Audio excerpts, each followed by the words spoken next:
সংসার সামলানো যে কত কষ্ট এটা যদি আগে যদি কেউ জানতো, কেউ আর সংসারী হয়ে উঠতোই না। পরে তো বাজার করে দিয়ে চলে যাই, আর এগুলো ম্যানেজ করতে আমার অনেক হিমশিম খেতে হয়।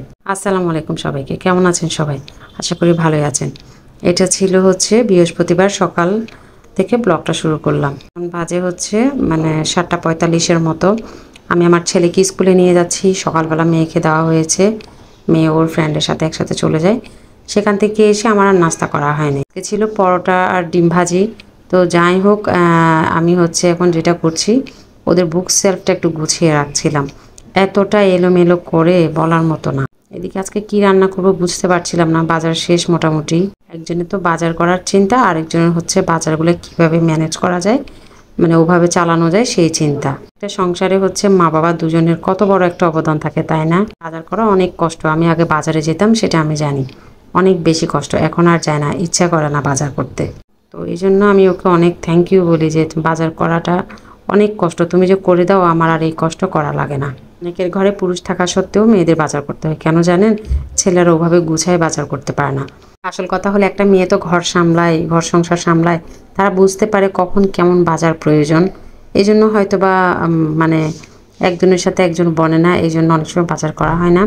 তো আজকে আমি দুপুরে রান্না করব মাছের ডিম, শুটকি দিয়ে আলু, আর কিছু ডিম সিদ্ধ করে রেখেছিলাম। ডিম রান্না করব আজকে, এই দুপুরে রান্না বান্নায় ছিল এটা।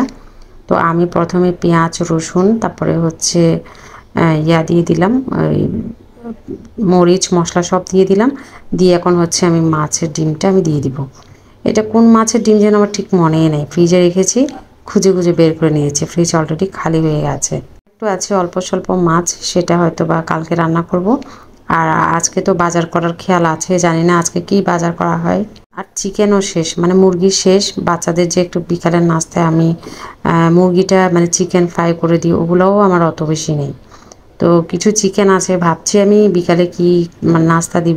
দেখেন, ঘরে তো সব এনে দেয়, একটা মেয়েকে কত কিছু গুছিয়ে এটা ম্যানেজ করে রান্না করতে হয়। এদিকে আমি ডিমটা ভেজে নিলাম একটু হলুদ লবণ দিয়ে। এর মধ্যে ভাবছি একটু আলুটা একটু হালকা ভেজে নিই, খুব বেশি না। লবণ দিয়ে একটু ভেজে নিলাম, এখন তুলে নিচ্ছি। এর মধ্যে আমি একটু মশলা, তারপরে ধনে গুঁড়ো, জিরের গুঁড়ো সব কিছু দিয়ে কষিয়ে নিব। এখানে একটু টমেটো দিচ্ছি, টমেটো দিলে অনেক ভালো লাগে ডিম রান্না, ডিমের সাথে। আর এই যে মশলা দিয়ে কষিয়ে নিলাম। ডিমটা একটু একটু ঘন ঝোল করে রান্না করব। আর এই তো আলুটা একটু আগে দিয়ে দিলাম যাতে সিদ্ধ হয়। এদিকে আমার মাছের ডিমটা হয়ে গেল, একটু পর আমি নামিয়ে নেব ধনেপাতা দিয়ে। তো ডিমটা দিয়ে দিলাম, ধনেপাতা ছিল অল্পই ছিল, ধনেপাতা শুধু ওই মাছটাতে দিলাম, এখানে আর দেওয়াই যাবে না, অল্পই ছিল, খুবই অল্প। ধনেপাতা আনলে কেন জানি থাকতেই চায় না, পচে যায়। তো কি আর করা, আর শুটকি দিয়ে যে আলুটা বসিয়ে দিলাম। এখন প্রায় 12টার মতো বেজে গেছে, 12টা 10 হয়ে গেছে। তো এর মধ্যে আমি রেডি হতে হতে ইয়াটা হয়ে গেল, আলু তরকারি হয়ে গেলো, খেতে বসে গেলাম। বাচ্চাদের এর মধ্যে স্কুল থেকে আনলাম, এনে হচ্ছে খেতে বসে গেলাম। এটা অনেকটা পরে, এটা ছিল বিকাল, তখন 5টার মতো বাজে এরকমটা হবে। তো আমি এগুলো রেডি করে রেখেছি, খামিটা মেখে রেখেছি। আর হচ্ছে একটু মুরগির কিমা রান্না করে রেখেছি। বললাম না, চিন্তা করছি আমি কি দিব কি দিব। চেষ্টা করি বাইরের খাবার একটু কমিয়ে আনতে, বাসায় আমার যা আছে সেটা দিয়ে বাচ্চাদের টিফিন বলেন, বিকালের নাস্তা বলেন, সব কিছু করার ট্রাই করি। রুটিটা একটু ঠান্ডা পানি দিয়ে ধরেছি, কুসুমও না আবার ঠান্ডাও না, একটু হালকা একটু গরম, কুসুম গরমই বলতে পারেন। তো ওইটা দিয়ে আমি কাইটা ধরেছিলাম, সেটা দিয়ে রুটির মতো ভেজে নিলাম। তো এটা আমি মাঝে মধ্যে ওদের যখন খিদা লাগে প্রায় সময় করি। মেয়োনেজটাও বাসায় তৈরি করেছি, আমার অনেক ভিডিও আছে কীভাবে আমি মেয়োনেজ বানাই। আজকে এটা একটু পাতলা হয়েছে, খুব তাড়াহুড়ো করে বানিয়েছিলাম, কারণ হচ্ছে ওদের ক্ষুধা লাগছে, আমাকে সময়ই দিচ্ছিল না। তো কী আর করা, আমি এই যে সালাদ কেটে নিয়েছি, এখানে একটু কাঁচামরিচ দিয়ে বিট লবণ দিয়ে মেখে নিলাম। আর এই যে রুটির অবস্থা দেখেন, আর রুটিগুলো খুবই নরম হয়, যদিও কুসুম গরম পানি দিয়ে ধরি, হাতে মেখে ধরেছি, চুলায় না।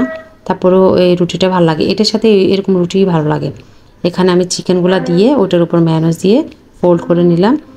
আর এটার মধ্যে আমি একটু রুটির চারপাশটায় একটু দিয়ে দিলাম, এটা খাবে আমার বাচ্চারা। আর ওটা দিয়েছে আমার হাজব্যান্ডকেও, আবার অত মেয়োনেজ বেশি খায় না। তো এটা খুব ভালো একটা নাস্তা, অনেক সময় টিফিনও দিই, প্রায় সময় করি, চাইলে আপনারাও করে দেখতে পারেন, খুব ইজি। তো আজকে এই পর্যন্ত, সবাই ভালো থাকবেন, সুস্থ থাকবেন, আল্লাহ হাফেজ।